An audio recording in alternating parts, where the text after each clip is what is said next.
ছোট্ট বন্ধুরা, আমরা যদি দ্বিতীয় শ্রেণীর গণিত বইয়ের 40 পৃষ্ঠার একদম উপরে লক্ষ্য করি, দেখো এখানে শুরুতেই বলা হয়েছে দ্বিতীয় অধ্যায় যোগ ও বিয়োগ। আচ্ছা, অর্থাৎ এই দ্বিতীয় অধ্যায়ে আমরা যে বিষয়টি শিখব সেটি হচ্ছে যোগ ও বিয়োগ। দেখো নিচে বলা হয়েছে যোগ 1। আমরা যদি আরেকটু নিচে লক্ষ্য করি, এখানে আমরা শুরুতেই একটি প্রশ্নবোধক চিহ্ন দেখতে পাচ্ছি, তাই না? এখানে বলা হয়েছে রাফির 43টি কার্ড আছে, তুলির 32টি কার্ড আছে। দুজনের কার্ড একত্র করলে কতগুলো কার্ড হবে? আচ্ছা, আমরা যদি প্রশ্নটিকে আবারও বোঝার চেষ্টা করি, এখানে কি বলা হয়েছে?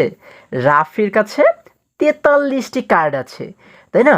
এবং তুলির কাছে 32টি কার্ড আছে। এবারে আমাদের বলা হয়েছে যে এই দুইজনের কার্ড যদি আমরা একত্র করি, মানে একসাথে করি, তাহলে কতগুলো কার্ড হবে? তাহলে এটিকে আমরা কিভাবে করে বের করব?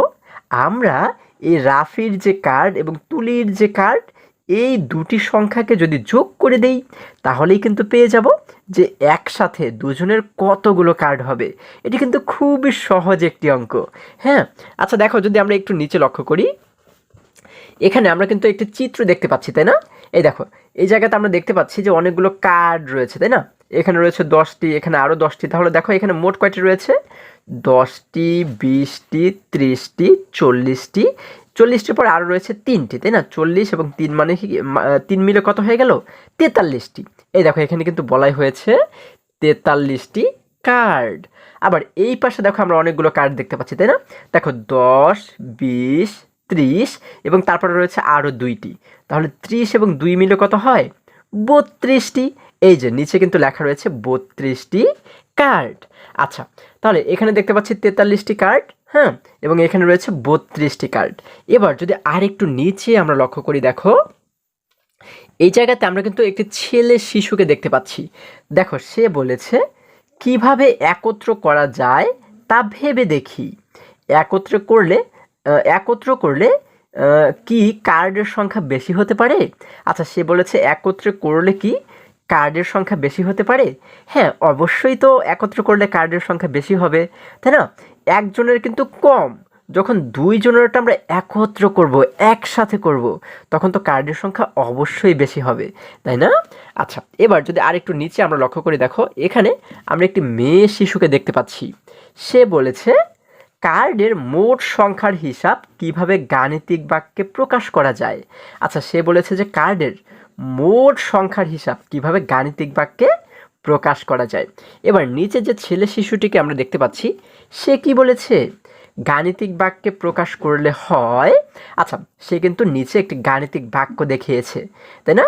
আচ্ছা, তাহলে আমরা এখানে কি দেখতে পাচ্ছি? 43 যোগ 32 সমান, তারপরে কিন্তু আমরা এখানে একটি খালি ঘর দেখতে পাচ্ছি। তাহলে এই যে বাক্য, মানে এই যে লাইনটি আমরা দেখতে পাচ্ছি, এটিকেই বলা হয় কি? গাণিতিক বাক্য। ঠিক আছে? দেখো আমাদের কিন্তু প্রশ্নে প্রথমেই বলা হয়েছিল কি? রাফির কাছে 43টি কার্ড আছে, তাই না? এই জন্য এখানে আমরা লিখলাম 43, এবং তুলির কাছে রয়েছে 32টি, এই জন্য এখানে লিখে দিলাম 32। তারপর আমরা কি করলাম? মাঝখানে একটি যোগ চিহ্ন বসিয়ে দিলাম, তাই না? কারণ এই দুটিকে যোগ করলেই কিন্তু আমরা পেয়ে যাব যে দুজনের কাছে মোট কয়টি কার্ড রয়েছে। ঠিক আছে? আচ্ছা, তাহলে এর পরবর্তী পৃষ্ঠাতে আমরা যদি একটু লক্ষ্য করি, সেইখানে আমাদের এই যোগটি দেখানো হয়েছে। হ্যাঁ, তাহলে চলো আমরা পরবর্তী পৃষ্ঠায় চলে যাই। বন্ধুরা, আমরা যদি এবারে 41 পৃষ্ঠার একদম উপরে লক্ষ্য করি, দেখো এখানে আমরা দেখতে পাচ্ছি অনেকগুলো ব্লক কিন্তু আমাদের দেখানো হয়েছে, তাই না? ব্লকের মাধ্যমে আমরা এই অঙ্কটি কিভাবে সমাধান করতে পারি সেটি কিন্তু দেখানো হয়েছে। আচ্ছা, আমাদের বলা হয়েছিল কি? রাফির কাছে 43টি কার্ড ছিল, তাই না? এই জন্য এই জায়গাতে আমরা কিন্তু 43টি ব্লক দেখতে পাচ্ছি। দেখো এক এক সারিতে কিন্তু 10টি করে ব্লক রয়েছে। হ্যাঁ, তাহলে মোট কয়টি রয়েছে? দেখো 10, 20, 30, 40 এবং 3। 40-এর পরে 3টে মিলে হয়ে যায় 43টি। এবং নিচে কিন্তু আমরা দেখতে পাচ্ছি কয়টি? তুলির কাছে কয়টি কার্ড ছিল তোমাদের কি মনে আছে? হ্যাঁ, 32টি কার্ড, তাই না? এই জন্য এই জায়গাতে আমরা 32টি ব্লক দেখতে পাচ্ছি। দেখো তো 32টি হয় কি না? 10, 20, 30 এবং এখানে রয়েছে আরও 2। 30-এর সঙ্গে 2 মিলে হয়ে গেল 32। ঠিক আছে, তাহলে এই হচ্ছে রাফির কার্ড এবং এই হচ্ছে তুলির কার্ড। তাহলে এই দুইটি মিলে অর্থাৎ এই সবগুলো কার্ড মিলে মোট কয়টি হয়েছে আমরা যদি একটু নিচে লক্ষ্য করি, তাহলে কিন্তু এখানে দেখো সবগুলোকে একসঙ্গে আমরা দেখতে পাচ্ছি। তাহলে এখানে একসঙ্গে কত হয়ে গেল দেখো তো, 10, 20, 30, 40, 50, 60, 70, 70-এর পরে আর কয়টি রয়েছে, 71, 72, 73, 74, 75। কত, মোট দুজনের কাছে কয়টি কার্ড রয়েছে, 75টি কার্ড কিন্তু রয়েছে। ঠিক আছে, আচ্ছা এখন এই যোগটি আমরা কিভাবে করতে পারি, যদি আমরা এই পাশে লক্ষ্য করি, দেখো এই দেখো এখানে আমরা কিন্তু একটি নীল বক্স দেখতে পাচ্ছি, তাই না? এখানে বলা হয়েছে একক এর স্থানের সংখ্যা গাণিতিক বাক্যে প্রকাশ করলে হয়। আচ্ছা তাহলে আমরা কি দেখেছিলাম, আমরা কিন্তু দেখেছিলাম যে রাফির কাছে কার্ড ছিল কতটি, 43টি, তাই না? এবং তুলির কাছে কার্ড ছিল 32টি।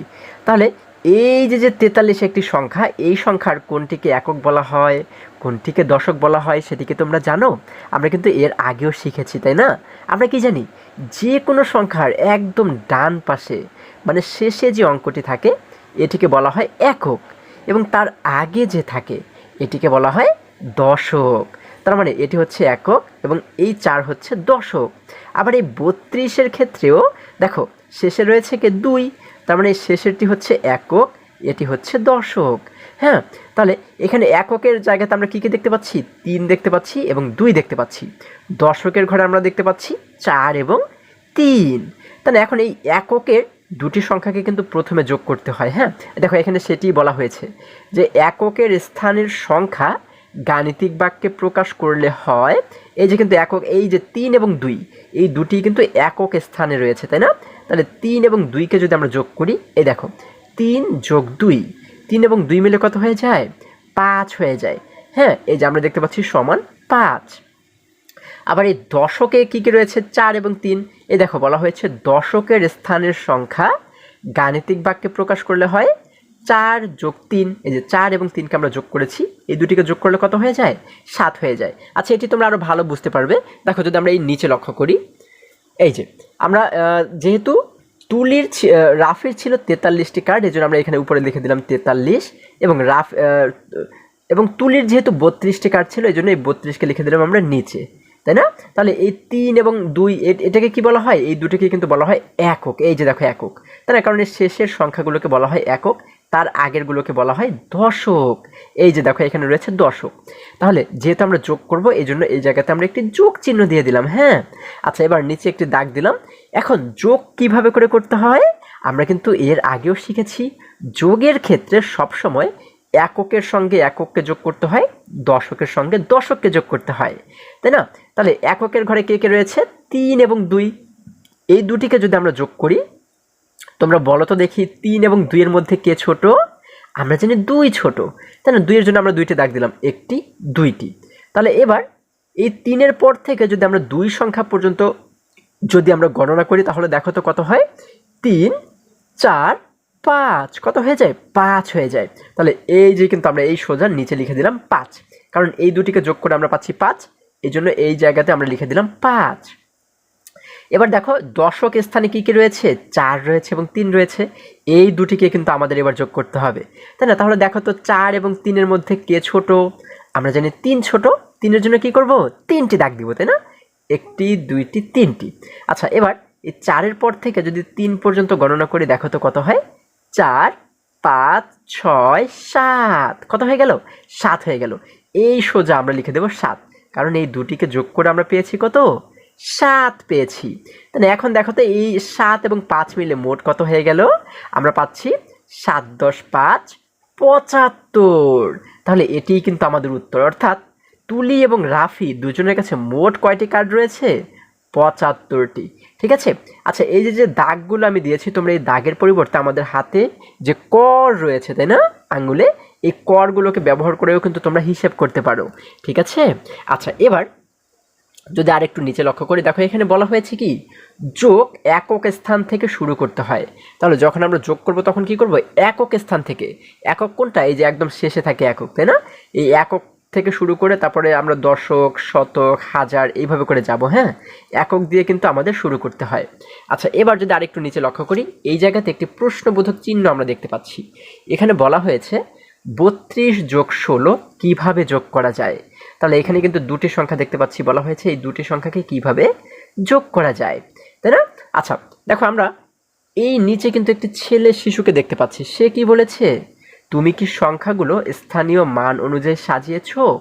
আচ্ছা, এবার এই মেয়ে শিশুটি কি বলেছে? তুমি কি প্রথমে একক স্থানের অঙ্ক যোগ করেছো? আচ্ছা, আমরা যদি এবারে যোগটা দেখি, দেখো প্রথমে ছিল কত? 32। এই যে উপরে আমরা লিখে দিলাম 32, তারপরে ছিল 16, আমরা নিচে লিখে দিলাম 16। তাহলে আমরা কি জানি? এই যে শেষে 2 রয়েছে এবং এখানে শেষে রয়েছে কত? 6। তাহলে এইগুলোকে বলা হয় কি? একক। এবং তার আগে যে 3 এবং 1 রয়েছে এগুলোকে বলা হয় দশক, তাই না? তাহলে এই এককের সঙ্গে একককে আমরা যোগ করব, দশকের সঙ্গে দশককে যোগ করব। আমরা কি জানি? একককে যোগ করে কিন্তু শুরু করতে হয়, তাই না? তাহলে দেখো 6 এবং 2কে যদি যোগ করি, কোনটি ছোট? 2 ছোট নাকি 6 ছোট? আমরা জানি 2 ছোট। 2 এর জন্য আমরা কয়টি দাগ দিব? হ্যাঁ, আমরা 2টি দাগ দিব, তাই না? একটি, 2টি। এবার এই 6-এর পর থেকে যদি 2 পর্যন্ত গণনা করি, দেখো তো কত হয়? 6, 7, 8। কত হয়ে গেল? 8 হয়ে গেল, তাই না? তাহলে এই সোজা আমরা লিখে দিলাম 8। আচ্ছা, এবার এই দুটিকে যদি আমরা যোগ করি, দেখো 3 এবং 1-এর মধ্যে কে ছোট? হ্যাঁ, আমরা জানি 1 ছোট। 1-এর জন্য কয়টি দাগ দেব? একটি। এই যে আমরা একটি দাগ দিয়ে দিলাম। এবার 3-এর পর থেকে 1 সংখ্যা পর্যন্ত গণনা করো তো, দেখো তো কত হয়? আমরা জানি কি 3 এর সঙ্গে 1 মিলে হয়ে যায় 4, তাই না? কত হয়ে যায়? 4। তাহলে এখানে আমরা লিখে দিলাম 4।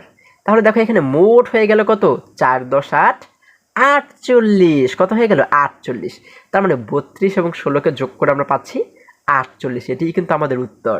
ঠিক আছে, এইভাবে করে কিন্তু আমরা যোগগুলো করব। হ্যাঁ, আচ্ছা, আশা করি আজকের সমস্ত অঙ্কগুলো তোমরা খুবই সহজে এবং খুবই মজায় মজায় শিখতে পেরেছো। বন্ধুরা, আজকে আমাদের এই পর্যন্তই। আবারও দেখা হবে পরবর্তী ভিডিওতে। আর হ্যাঁ, তোমরা যদি আমার চ্যানেলে নতুন হয়ে থাকো তাহলে এখনই চ্যানেলটি সাবস্ক্রাইব করে পাশে থাকো, যেন আমার যে কোনো ভিডিও আপলোড করার সাথে সাথে খুব সহজেই তোমরা সেটি পেতে পারো।